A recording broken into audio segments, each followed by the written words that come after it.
Hello students, कैसे हैं आप लोग। In this video of revision series we will cover 4 questions of work power energy and centre of mass. Start करने से पहले please like subscribe the channel and don't forget to hit the bell icon so that you are notified when I upload a new video. With the help of the revision series videos, you can do a quick and efficient revision of high level problems for IIT-JEE Mains, Advanced, Olympiad, KVPY and NEET. So let's start. Question number 5. A billiard ball collides elastically with an identical stationary one. Use the fact that the kinetic energy may be expressed as m v dot v by 2 to show the angle between the resulting trajectories is 90 degree.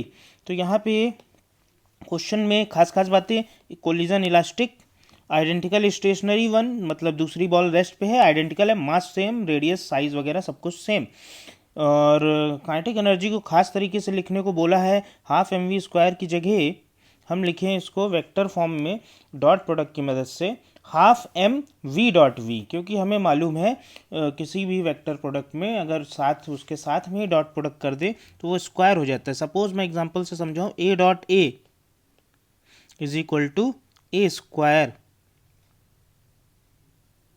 ठीक है, तो ये इसी की बात हो रही है। वी स्क्वायर को यहाँ पे लिखना है वी डॉट वी। तो चलिए आगे बढ़ते हैं। Let V be the initial velocity of a ball and V one V two be the final velocities of the balls. इसको डायग्राम में रिप्रेजेंट कर देते हैं। पहले वेलोसिटी एक बिलियर्ड बॉल की वी है, दूसरे की तो ज़ीरो है, रेस्ट पे पड़ा हुआ है।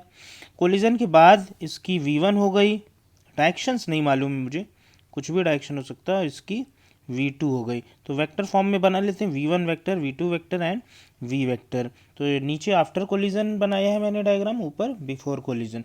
तो मोमेंटम कंजर्व करते हैं, तो mv वेक्टर, मास m है, mv vector plus m into zero, speed is zero, तो यहाँ पे कुछ लिखा नहीं हुआ है, प्लस जीरो लिख भी सकते हैं, is equal to M V one plus M V two vector. तो वेक्टर फॉर्म में मेरे पास इक्वेशन आ गई, मास को कैंसिल करने के बाद V vector is equal to we one vector plus we two vector.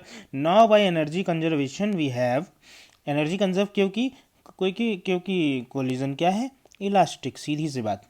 तो यहाँ पे मैंने एनर्जी कंजर्वेशन कर ली। शुरू में एनर्जी है half M we square, V square को वी डॉट वी लिखूंगा, क्लियर।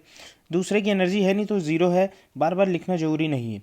अब इसके बाद आफ्टर कोलिजन आते हैं, तो half M V one dot we one, V one dot we one, okay, half M V two dot we two. यहाँ से हाफ एम कैंसिल कर लिए कॉमन लेके, तो बचता है मेरे पास v dot v is equal to we one dot we one plus we two dot we to.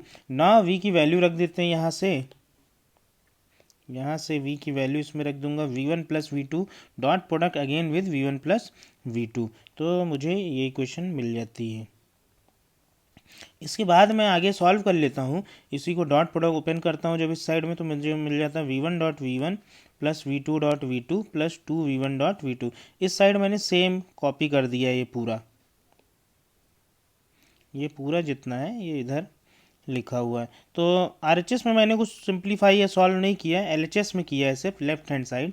अब यहाँ पे कुछ चीज़ें कैंसिल हो रही हैं, we one dot we one term cancel हो जाता है, v two dot we two term cancel हो जाता है, बचता है मेरे पास two we one dot we two equal to zero, which means v one dot we two equal to zero. अच्छा, दो वेक्टर के बीच डॉट प्रोडक्ट जीरो कब आता है बेटा, दो वेक्टर के बीच डॉट प्रोडक्ट जीरो तब आता है जब दोनों का एंगल कितना होता है, 90 डिग्री। तो यहाँ से ये प्रूव हो जाता है कि बाद में वेलोसिटीज 90 डिग्री पर एक दूसरे के होंगी। ठीक है, तो जो प्रूफ करना था वो प्रूव हो चुका है। इसके और भी सॉल्यूशंस हैं जो प्रूफ में बात नहीं की है, क्वेश्चन में उसका कोई जिक्र नहीं, बट हम लोग जरूर देखते हैं। यहाँ पर एक सॉल्यूशन ये भी है कि आइदर वी वन जीरो हो जाए या भाई वी टू जीरो हो जाए, तब भी डॉट प्रोडक्ट क्या हो जाएगा, जीरो। जब वेक्टर ही जीरो है तो उसके साथ प्रोडक्ट क्या हो जाएगा, जीरो। तो कुछ सॉल्यूशन और आए, इनका भी मीनिंग समझ लेते हैं।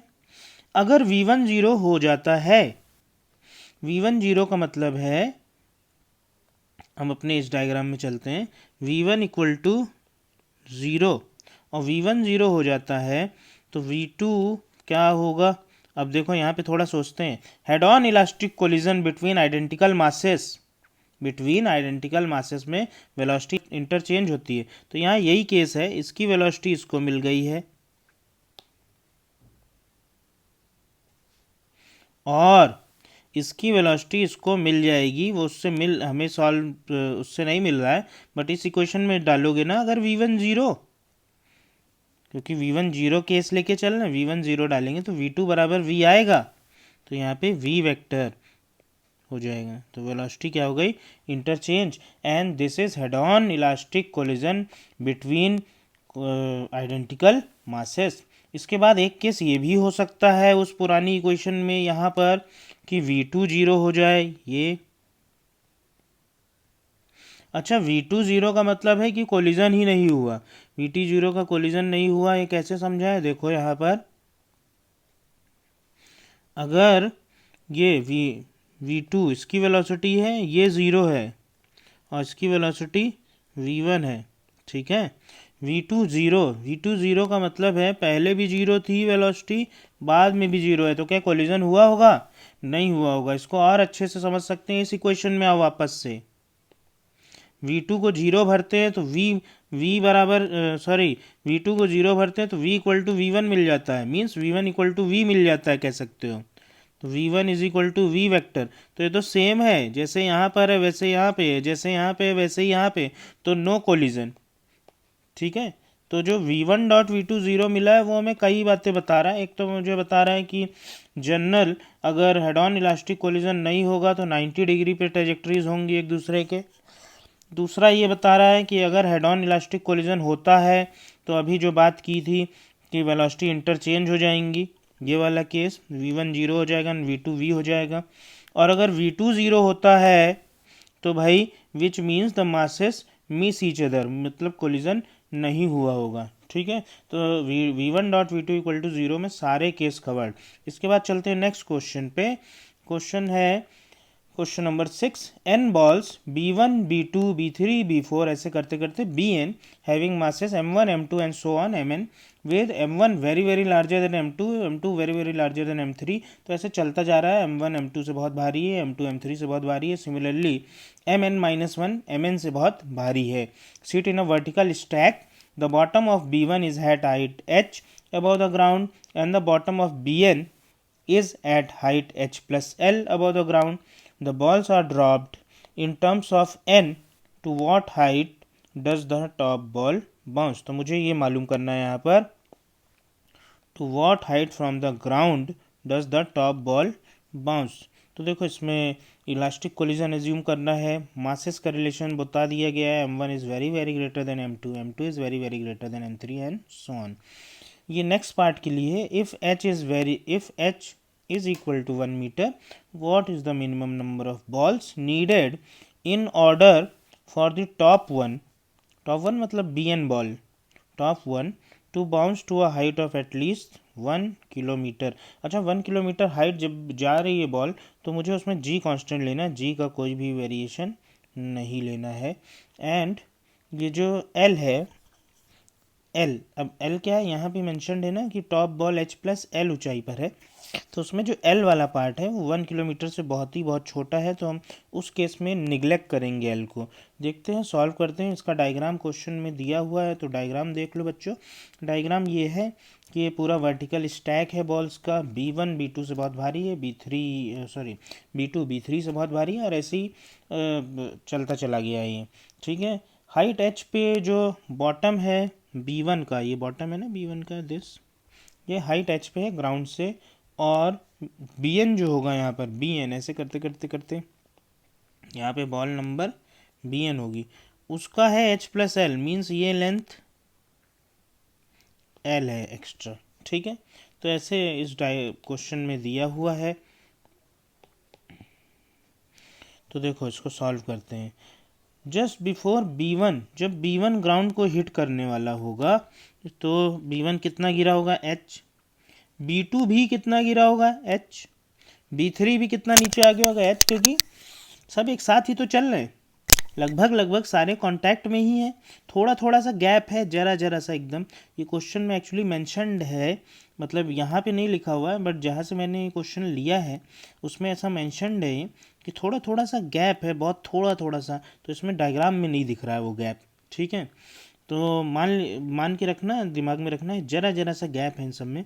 तो B1 गिरेगा H, B2 गिरेगा H, B3, अच्छा कई लोगों को कन्फ्यूज़न है सर B3 तो एक्स्ट्रा गिरेगा, यहाँ पे आ जाएगा B3, B3 को ज़मीन पे थोड़ी लड़ना है, B3 किससे लड़ेगा, B2 से।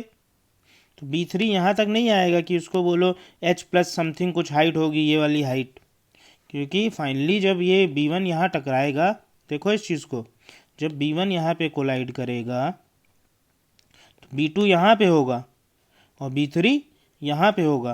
तो वो चीज़ अगर दिमाग में आ रही तो उसको भूल जाइए, समझा भी दिया है मैंने।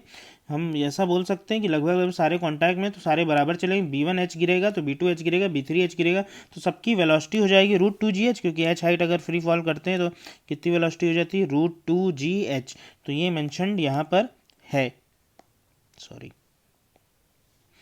Now Vi is the speed, ये मैंने माना है, Vi is the speed of Bi, ith ball की बात कर रहे हैं, Vi is the speed of Bi after bouncing. तो अगर मैंने Vi +1 लिखा है कहीं तो Bi +1 की है, Vi -1 कहीं लिख दिया तो Bi -1 बॉल की है, ठीक है। तो जनरल सॉल्व कर रहे हैं ith बॉल लेके, अगर Vi is the speed of Bi after bouncing, लड़ने के बाद वो ऊपर जाने लगी तो उसकी स्पीड कितनी मानी है, Vi। तो देखो यहाँ पर before collision and after collision का डायग्राम देख रहे हैं, ये है ith ball and this one is I plus 1th ball. तो बिफोर कोलिजन ये जो ith बॉल है, ये जो ith बॉल है, ये अपने नीचे वाले से I-1 बॉल से टकरा चुकी है और टकरा के ऊपर लौट रही है। कितनी स्पीड से वो लौटने लगी, Vi से, ठीक है। अभी यही तो माना है, Vi is the speed of the ith ball after bouncing, तो बाउंस करके लौट रही है। अब ऊपर वाली बॉल अभी नीचे आ रही, थोड़ा सा गैप था ना, तो माइक्रो सेकेंड्स का खेल है, ऊपर वाली बॉल नीचे आ रही है और वो कितने से आ रही है, √2gh से। ऊपर वाली अभी थोड़ी कोलाइड हुई है, √2gh से आ रही है। तो ये v, उसको v बोल रखा है तो v यूज़ करेंगे, एंड में वैल्यू डाल देंगे। ऊपर वाली बॉल v से आ रही है, इतना क्लियर है बिफोर कोलिजन। ऊपर वाली बॉल v से आ रही है, नीचे वाली बॉल भाई बाउंस करने के बाद vi से जा रही है, और ये बिफोर कोलिजन का डायग्राम है, तो इनकी वेलोसिटी ऑफ अप्रोच हो गई v प्लस vi। और आफ्टर कोलिजन मैंने मान लिया है I प्लस 1th बॉल भी किससे जा रही है, vi +1। अभी भैया बताया ये कि vi is the speed of ball after bouncing bi ball की, तो Vi +1 किसकी हो गई स्पीड, Bi +1 की। बॉल Bi +1 बोल लो या बोल लो I प्लस 1th बॉल, एक ही बात है, I प्लस 1th बॉल की। तो आफ्टर बाउंसिंग ऊपर वाली ball I plus 1th ball जो है वो Vi +1 से जा रही। अच्छा, नीचे वाली बॉल की वेलोसिटी को फर्क क्यों नहीं पड़ा, अरे भाई ये तो Vi अभी भी है। ये Vi इसलिए है क्योंकि इसको भी तो ध्यान रखना है कि मास पहले वाली बॉल का उसके ऊपर वाली बॉल से बहुत ज़्यादा है, m1 का m2 से ज़्यादा है, m2 का m3 से बहुत बहुत ज़्यादा है। तो इसी तरह हम बोल सकते हैं यहाँ पर mass of ith ball is very very greater then mass of I plus 1th ball. तो अगर इसका मास बहुत ज़्यादा है इस वाली का, तो इसकी वेलोसिटी में क्या कोई फ़र्क पड़ेगा, अगर हल्की सी बॉल टकरा जाएगी फ़र्क नहीं पड़ेगा। तो इसकी वेलोसिटी पहले भी Vi थी, बाद में भी कितनी यूज़ की हमने, Vi। अभी बात क्लियर हो गई। अब हम E यूज़ करेंगे, E is equal to velocity of separation upon velocity of approach before the collision. तो यहाँ पे E is equal to velocity of separation after collision and ये है velocity of approach before collision. Velocity of separation यहाँ पे देखो after collision वाले diagram में Vi +1 माइनस Vi दिख रही है, वैल्यू पुट कर दी। वेलोसिटी ऑफ अप्रोच मुझे दिख रहा है V प्लस Vi, ये बिफोर कोलिजन का डायग्राम है, उसमें दिख गई, पुट कर दी। यहाँ से मुझे सॉल्व होके मिल जाती है Vi +1 is equal to 2Vi plus V। अब हम इस रिलेशन से सारी वेलोसिटी सॉल्व कर लेंगे। सबसे पहले हम V1 देख लें। V1 पहली बॉल टकरा के कितनी स्पीड से बाउंस बैक होगी। तो पहली बॉल जो ये वाली है, इलास्टिक कोलिजन है, ज़मीन से टकराई है, तो सेम स्पीड से ही बाउंस बैक हो जाएगी। तो V से टकराई है ये √2gh, ग्राउंड पे ये √2gh से टकराई है, तो इसी V से वापस जाएगी। तो इसकी स्पीड तो हो गई v, तो हम बोल सकते हैं v1 पहली बॉल की speed after collision v1 is equal to nothing but v। तो v1 v है, तो v2 सॉल्व करना होगा, तो इसमें i को 1 रखो, v2 मिल जाएगा, i को 1 रखो, v2 is equal to 2v1 plus v मिल रहा है ना, तो उसमें मैंने रखा तो वहाँ से 3v मिल गया। अब v3 निकालना होगा तो i को 2 रख दूंगा, तो v3 आ जाएगा सिमिलरली 2v2 प्लस v2 की वैल्यू डाल दूंगा, ऐसे रखा है देखो, एक स्टेप में लिख के दिखाता हूँ। 2v2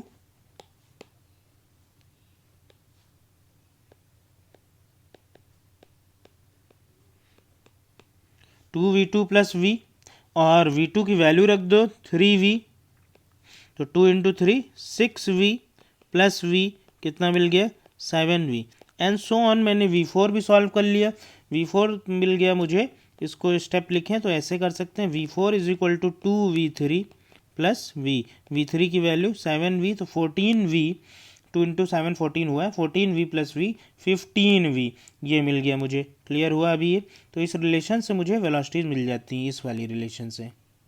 अब मैं जनरल देखूं यहाँ पर इन सबको, तो मुझे मिल रहा है कि इसको इस तरह एक्सप्रेस कर सकते हैं, V N is equal to 2 to the power n minus 1 into V. समझ में आया? बस ये अपना आंसर है, मतलब स्पीड का आंसर आ चुका है, पूछा नहीं, ये हाइट पूछी है, तो अभी उस पर सॉल्व कर देंगे। V N is equal to 2 to the power n minus 1 into V. Top ball, nth ball इतनी वेलोसिटी से बाउंस होके ऊपर की ओर जाने लगेगी। अच्छा, इतनी वेलोसिटी से जाएगी तो कितनी हाइट और चढ़ेगी? वो चढ़ेगी v square by 2g, projectile motion में पढ़ते हैं, तो we N square by 2g और हाइट चढ़ेगी। अच्छा, ये कितनी हाइट पे बाउंस होगी? ये हाइट पे बाउंस होगी यहाँ से h हाइट पे, ये तो ग्राउंड पे आ जाएगी बड़ी वाली बॉल, ये वाली h हाइट गिर के आएगी नीचे, तो ये वाली इससे कितना ऊपर थी? bn, nth यहाँ पे दिख नहीं रही, यहाँ पे ऐसे बना सकते हो, दिस इज bn थी l हाइट ऊपर, तो अगर इसकी हाइट 0 हो जाती, ये यहाँ आ जाएगी नीचे, ऐसे बनेगा डायग्राम, इतना बड़ा बॉल है, तो इसकी हाइट अगर 0 हो जाए तो इसकी हाइट उस समय कितनी होगी? l रहेगी। नहीं, मुझे लग रहा है इसमें डाउट है, फिर से समझो। ब्लैक वाली लोअर बॉल, सारी ब्लैक है वैसे, लोअर बॉल जो है लोअर मोस्ट, वो हाइट h पे है, तो top most bn ball h plus l पे है। कितनी हाइट ज़्यादा पे है? l। तो अगर नीचे वाली की हाइट 0 हो जाती है तो ऊपर वाली की 0 प्लस l होगी, तो वो l हाइट पे है, तो ऑलरेडी l हाइट पे है वो बाउंस होते टाइम, और इतनी हाइट और चली जाएगी, V N square by 2g height और चली जाएगी, दिस वन, तो टोटल हाइट हो जाएगी l plus V N square by 2g। V N square की वैल्यू रख दी तो मुझे ये आंसर मिल गया। ठीक है, अब नेक्स्ट पार्ट था कि h को मुझे 1 किलोमीटर पाना है और l को निगलेक्ट करना है, l is very very less than 1 kilometre, तो l को यहाँ पे निगलेक्ट कर दिया, तो यहाँ पे पहुँच गए। उस केस में गिवन है कि h इक्वल टू 1 मीटर है, 1 kilometre is equal to 1000 metre, value put कर दी यहाँ पर। पुट करने के बाद मुझे ये फॉर्म मिल जाता है। ठीक है, अब इसमें n की वैल्यू सॉल्व करते हैं, तो n यहाँ पे 5 रखते हैं तो ये सेटिस्फाई नहीं करता है इसको, इस इनइक्वालिटी को। n को 6 रखते हैं तो सेटिस्फाई करता है, तो मतलब है मिनिमम बॉल्स कितनी चाहिए? 6 चाहिए होंगी। अब 5.5 नहीं रख सकते, ये चीज़ समझना, 5.5 आधी बॉल थोड़ी हो सकती है, तो इसीलिए 5 रखा तो सेटिस्फाई नहीं हुई, लेकिन मैंने 6 रखा तो ये सेटिस्फाई हो रहा है। Means minimum number of balls कितनी चाहिए? Minimum is equal to 6। Okay, और उस केस में अगर सॉल्व करोगे हाइट तो 394 कुछ आएगा, मतलब 3940, that will be approximately 4 kilometre. तो हम चाहते थे 1 किलोमीटर, लेकिन 5 बॉल रख रहे हैं तो 1 किलोमीटर से कम मिल रहा है भाई, 6 रख रहे हैं तो 1 किलोमीटर से काफ़ी ज़्यादा मिल रहा है। अब 5.5 या 5.2 5.1 तो रख ही नहीं सकते ना, तो 6 ही आंसर देंगे। Minimum number of balls required is equal to 6। Next question पे आते हैं, question number 7। A mass m initially moving with speed v naught collides and sticks to small m initially at rest. Assume m is very very greater than small m. What are the final energies of the two masses and how much energy is lost to heat? in lab frame means ground frame,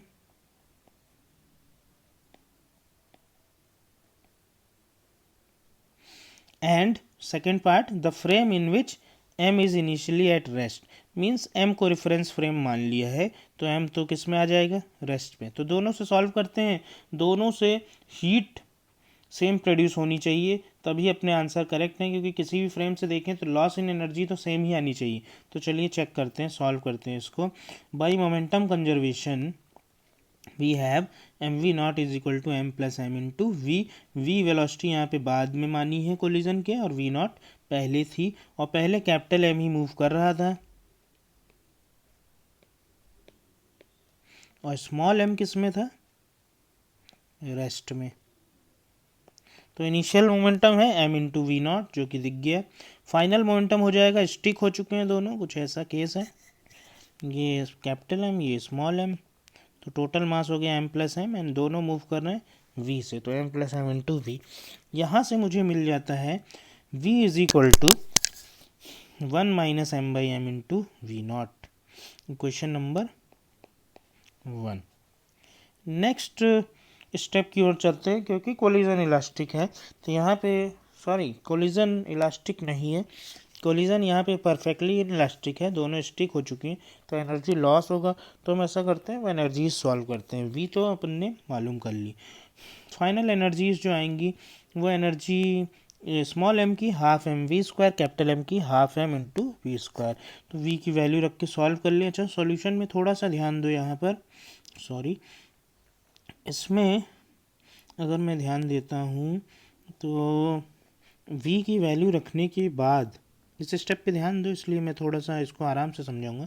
v की value रख दी और इसको open किया है, it is equal to half m, इस square को open किया जाए 1 plus M square by M square minus 2m by M we naught, square open किया।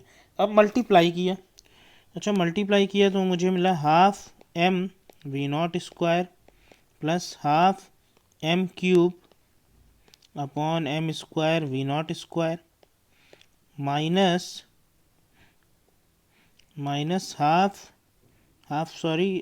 ठीक है, half into 2m square by, there is some problem in software today so please don't mind it, sorry for it। देखो यहाँ पे कहाँ solve कर रहे थे, half 2m square by m into V naught square, half 2m square. Okay now m square वाले terms, क्योंकि m is very small with respect to capital M, ये गिवन है। Capital M is very very large than small m, तो बोल सकते हैं m is very very small than capital M। तो m अगर वेरी स्मॉल है तो m स्क्वायर तो और स्मॉल हो जाए, तो निगलेक्टिंग दीज टर्म्स, ये टर्म निगलेक्ट कर दिया, ये टर्म निगलेक्ट कर दिया, तो मेरे पास बचता है ये half m V naught square. तो ये दिख रहा है, देखो यहाँ पे क्लियर है, अभी डिटेल्स में सॉल्व करके दिखाया। नेक्स्ट कैपिटल M की जो एनर्जी होगी half capital M V square, again putting the value of V obtain this. इसको भी सॉल्व करेंगे तो इसको भी एक्सपेंड करके एक बार दिखा देता हूँ मैं। हाफ m, इस स्क्वायर को ओपन करते हैं, 1 plus M square by M square minus 2m by M upon into V naught square. अब इसको अगर मल्टीप्लाई करते हैं तो मुझे मिलता है half m V naught square plus half m square by m minus m V naught square. यहाँ पे देखो m स्क्वायर दिखा तो ये वेरी स्मॉल हो जाएगा, इसको निगलेक्ट कर दिए तो मुझे मिलता है half m V naught square minus m V naught square. तो फाइनल एनर्जी इन दोनों का सम हो जाएगा which is K2। Initial energy हो जाएगा half capital M into V naught square, क्योंकि शुरू में कैपिटल M ही मूव कर रहा था। तो मैंने इन दोनों का सम लिखा है और शुरू की एनर्जी लिख दी है। स्मॉल मास नहीं चल रहा था तो उसकी एनर्जी 0 भी पुट करके दिखाई है। यहाँ से मैंने जब पुट किया और सब्ट्रैक्ट किया तो यहाँ से डेल्टा के नेगेटिव मिला, मीन्स काइनेटिक एनर्जी डिक्रीज़ हुई है इतने अमाउंट से। अच्छा काइनेटिक एनर्जी डिक्रीज़ हुई तो कहाँ गई है वो, it is lost to heat. ये डन।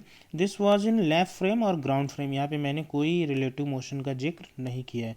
अब हम चलते हैं कैपिटल एम के फ्रेम में। कैपिटल एम फ्रेम मीन्स जहाँ पे एम रेस्ट पे दिखेगा। एम रेस्ट पे तभी दिखेगा जब हम respect to capital M motion को देखेंगे। तो रिस्पेक्ट टू कैपिटल एम अगर देखें तो ये एक्चुअल में था कि कैपिटल एम ग्राउंड फ्रेम में capital M was moving with V naught and small M was at rest. But अगर कैपिटल एम के फ्रेम में देखोगे रिलेटिव टू कैपिटल एम के फ्रेम में देखेंगे तो इसको तो रेस्ट पे मानेंगे, रेस्ट पे दिखेगा, लेकिन इसमें हमें इसकी वेलोसिटी अपोजिट करके इस वी नॉट को ऐड करना पड़ेगा। मालूम है रिलेटिव मोशन का यूज़, तो रिलेटिव मोशन का यूज़ जैसे करते हैं उसको किया है। तो स्मॉल एम इसमें वी नॉट से चलता हुआ दिखेगा before collision and capital M rest पे दिखेगा। तो ये कहानी है कैपिटल एम के फ्रेम में, तो मैंने इसको यूज़ कर लिया। In this frame M has initial speed V naught, जो कि यहाँ पे दिखा रखी है, ठीक है। तो इसकी काइनेटिक एनर्जी हो जाएगी half M we naught square, so it's initial kinetic energy will be half M we naught square. By momentum conservation in this frame we will have M small M into V naught, यहाँ इसको मत देखना अभी, इसको देखना है। M into V naught is equal to capital M plus M, इसी फ्रेम में बाद में दोनों की कंबाइंड वेलोसिटी को वी मान लिया है, तो ये हो जाएगा M plus M into V. Okay, ये आफ्टर कोलिजन है नीचे और ऊपर बिफोर कोलिजन है, लेकिन किस फ्रेम में? कैपिटल एम के फ्रेम में। तो यहाँ पे लिखा हुआ है, यहाँ से मैंने v सॉल्व कर ली, v is equal to m by M we not.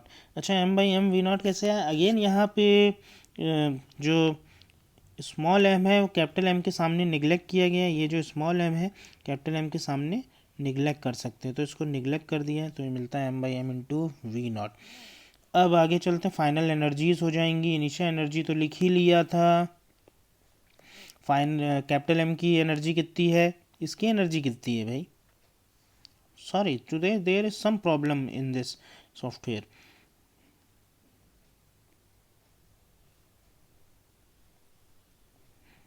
हाँ, यहाँ पे रिलेटिव टू एम देखें यहाँ पर, तो इसकी ये तो रेस्ट में है और रेस्ट में, तो इसकी एनर्जी ज़ीरो, तो यहाँ पर मैंने इसकी एनर्जी ज़ीरो भी लिखी है। अभी दिखाऊंगा कहाँ लिखी है। तो मुझे इनिशियल एनर्जीज मिल गई, फाइनल एनर्जी लिखते हैं जल्दी से। E M is equal to half M we square, दोनों की स्पीड वी है, वी की वैल्यू रख देते हैं, और यहाँ से हमें दिख रहा है ऊपर एम क्यूब आ गया और नीचे कैपिटल एम है, तो पूरा ही निगलेक्ट हो गया, तो इसकी ज़ीरो आ गई एनर्जी। इसके बाद हम कैपिटल एम की एनर्जी लिखते हैं, अगर काइनेटिक एनर्जी लिख रहे हैं सारी की, तो हाफ एम वी की वैल्यू रखी यहाँ पर भी, और इसको सॉल्व किया तो मुझे एनर्जी मिलती है M square by two M. Again यहाँ पे एम स्क्वायर है, तो अगेन ये भी क्या आ गई? ज़ीरो। तो यहाँ पे फाइनल एनर्जी फ्रेम में बाद में कितनी आ रही? ज़ीरो, क्योंकि के टू माइनस के वन दोनों को सम करोगे, जीरो प्लस जीरो ज़ीरो ही रहेगा। इनिशियल में हम लिख सकते हैं शुरू में एनर्जी इसी के पास थी, ये दिखा, तो इसी के पास है, तो half M we naught square ही लिखेंगे। इसकी एनर्जी कितनी है अभी? जीरो, तो zero plus half M we square initial kinetic energy, तो इनिशियल काइनेटिक एनर्जी ये है half M we square plus zero. इसको पुट किया तो यहाँ से भी मुझे एनर्जी में लॉस मिला minus half M we square, ये सॉरी डेल्टा के नेगेटिव मिला, डेल्टा के नेगेटिव का मतलब energy is lost and it is lost as heat. Next question की ओर चलते हैं, question number 8। A chain of length L and linear mass density lambda lies straight on a frictionless horizontal surface. You grab one end and pull it back along itself in a parallel manner. Assume that you pull it at constant speed v. What force you must apply? What is the total work that you do by the time the chain is straightened out? Is any energy lost to the heat? तो इसमें कई सारी चीज़ें पूछी गई हैं। एक बार फिर से क्वेश्चन पढ़ के सुनाता हूँ। ये जो इसके पहले क्वेश्चन था, उसके पहले क्वेश्चन था, ये सारे एक से बढ़ के एक क्वेश्चंस हैं, इनको ध्यान से देखो और समझो। अ chain of length L and linear mass density lambda lies straight on a frictionless horizontal surface. You grab one end and pull it back along itself in a parallel manner. Assume that you pull it at constant speed v. What force must you apply? what is the total work that you do by the time the chain is straightened out? Is there energy lost to heat?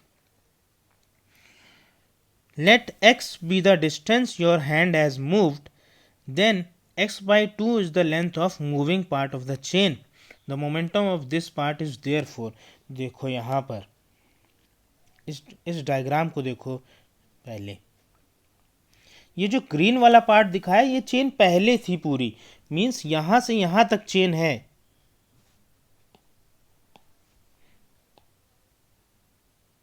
ये length L है। अब green वाला part को hand से पुल किया, इधर constant speed v,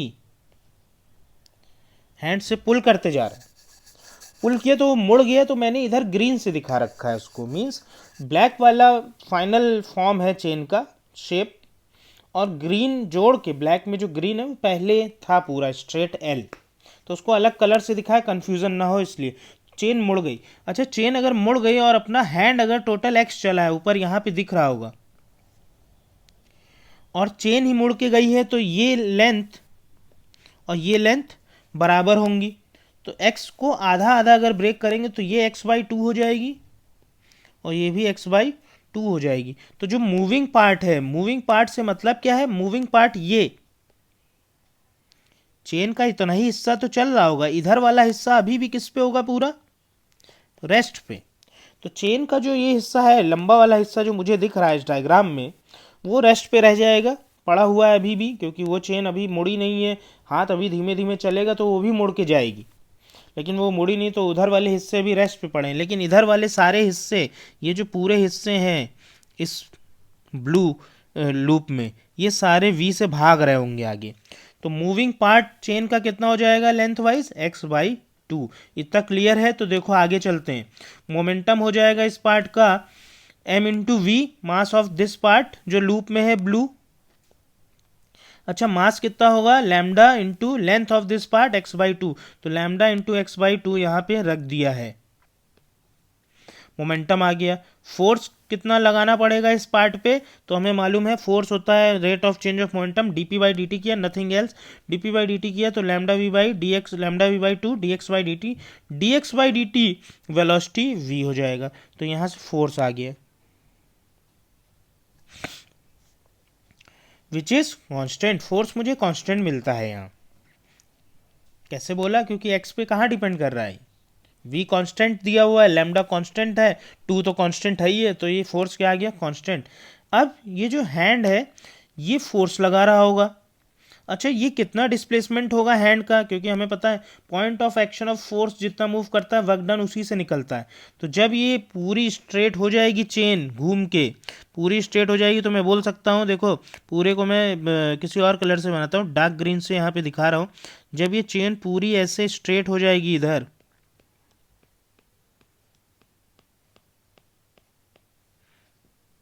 ये यहाँ पे हैंड v स्पीड जस्ट अभी स्ट्रेट हुई है, क्लियर। अच्छा, जस्ट अगर स्ट्रेट हो गई तो बोले ये जो फ्रंट एंड है चेन का, फ्रंट एंड नाम रख देते P, वो पहले यहाँ पे था, अभी यहाँ पे है, कितना मूव किया होगा L, और ये लेंथ ऑफ चेन कितनी है L, तो कितना मूव किया होगा बेटा 2L। Total displacement of P is equal to 2L, जहाँ पे हैंड फोर्स लगा रहा होगा तो वर्क डन होगा F इंटू 2L, तो यहाँ पे मैंने वर्क लिखा है F इंटू 2L। ज्योमेट्री यहाँ समझने वाली है, क्वेश्चन में इतना दम नहीं है, दम बस यही है कि ज्योमेट्री समझ गए, अगर मूवमेंट समझ गए चेन का तो क्वेश्चन क्लियर है, तो वर्क डन सॉल्व हो गया।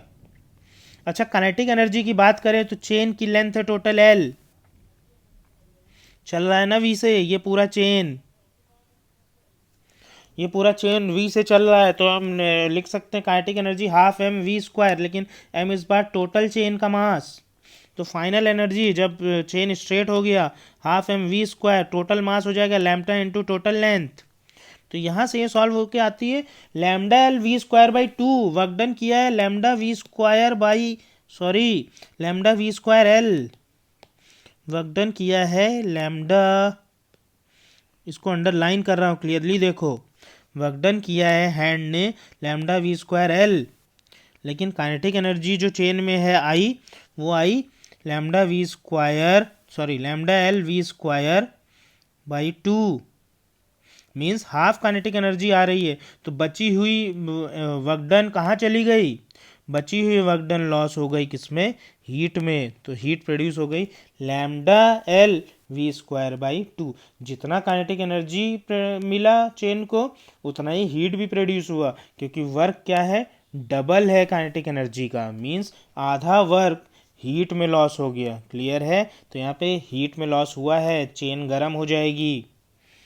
इसको हम लोग ऐसे भी एक्सप्लेन कर सकते हैं, जब किसी मटेरियल को एब्रप्टली खींचते हैं या एब्रप्टली स्पीड दे देते हैं तो उसमें हमेशा हीट प्रोड्यूस ही होती है। Each atoms goes abruptly from rest to speed v। पहले हर एक चेन लिंक रेस्ट पे है, और जैसे ही मुड़ता है, इस वाले हिस्से की बात हो रही है यहाँ पे, जैसे ही मुड़ता है तो अचानक से उसकी स्पीड कितनी हो जाती है? v। तो हर चेन लिंक में जो एटम्स होंगे उनमें एब्रप्ट स्पीड में चेंज आया, और एब्रप्ट कभी भी किसी चीज़ को खींचते हैं तो उसमें हीट प्रोड्यूस होती ही होती है। तो यहाँ पे देखो यही मैंशनड है, and there is no way to avoid heat loss in such a process. ठीक है, इसको दूसरे तरीके से भी देख सकते हो। क्वेश्चन सॉल्व हो चुका है बच्चों, अगर आप चाहें तो वीडियो यहीं पे एंड कर सकते हैं, लेकिन अगर आगे देखेंगे तो फ़ायदा और होगा। सिर्फ क्वेश्चन का आंसर पाना या क्वेश्चन का आंसर दिलाना मेरा भी एम नहीं है, और ना तुम लोगों का होना चाहिए। तो अगर हम इसको आगे देखें, जो हीट लॉस यहाँ पे आया है वो हम दूसरे तरीके से भी समझ सकते हैं। This is quite clear when viewed in the reference frame of your hand. Hand खींच रहा था, अगर उस रेफरेंस फ्रेम में देखें, है ना, उसी रेफरेंस फ्रेम में अगर हम देखते हैं तो देखो यहाँ पे क्या है? In that frame chain initially moves with speed v, क्योंकि वो जो हैंड का पार्ट है वो तो v से भाग रहा है। चेन शुरू में किस में थी? रेस्ट पे। ये पूरी चेन पड़ी हुई थी रेस्ट पे, और इसने खींचना जस्ट शुरू किया था यहाँ पे पकड़ के।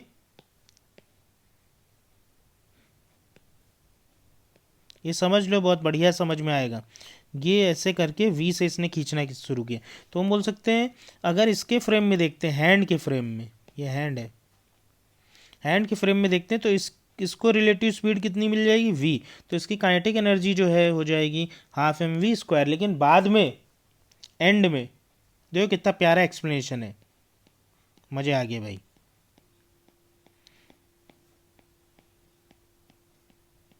ये चेन है, हैंड के साथ साथ जा रही, हैंड वी से जा रहा है तो चेन भी वी से जा रही है। तो रिलेटिव टू हैंड अगर देखोगे, अब क्या कोई काइनेटिक एनर्जी है चेन में? नहीं है। तो चेन में एनर्जी अभी कितनी है? 0। चेन में हैंड के रिस्पेक्ट में इनिशियल काइनेटिक एनर्जी कितनी थी? Half lambda L mass of the chain into we square. तो अगर डेल्टा के यहाँ पे निकालते हो K2 माइनस K1, तो 0 minus half lambda L V square. तो यहाँ से मुझे काइनेटिक एनर्जी में चेंज मिल जाता है minus half lambda L V square, और ये माइनस है, मीन्स काइनेटिक एनर्जी में लॉस हुआ, कहाँ चली गई होगी? Lost as heat. तो हैंड के फ्रेम में भी ये प्रूव हो जा रहा है, और बहुत अच्छे से प्रूव हो रहा है। मतलब मज़ा आ गया सोच के इसके बारे में कि हैंड के रिलेटिव पहले चेन वी से जा रही थी, बाद में नहीं जा रही। तो पहले काइनेटिक एनर्जी चेन के पास थी, बाद में नहीं है, मीन्स जो काइनेटिक एनर्जी में लॉस हुआ वो कहाँ चली जाएगी? हीट में चली जाएगी। वो यहाँ पे लिखा हुआ है कहानी। क्लियर है? नमस्कार बच्चों, इस वीडियो में इतना ही। अगर आप लोगों को वीडियो पसंद आया हो तो please like, subscribe and give your positive comments और negative comments as you like. और हाँ, आप कमेंट्स बॉक्स में ये भी लिख सकते हैं कि मैं और किन वीडियोस के साथ आऊँ, ताकि आप लोगों को और बेनिफिट हो सके। जैसे कि कोई टॉपिक हो जो आप पढ़ना चाहते हो, या कोई बुक के सॉल्यूशंस हो जो आप चाहते हो, वो आप कमेंट बॉक्स में ज़रूर मेंशन करें, और अपने पॉजिटिव और नेगेटिव रिव्यूज़ मेंशन करें कि मुझे क्या और सुधारना चाहिए। ठीक है, नमस्कार।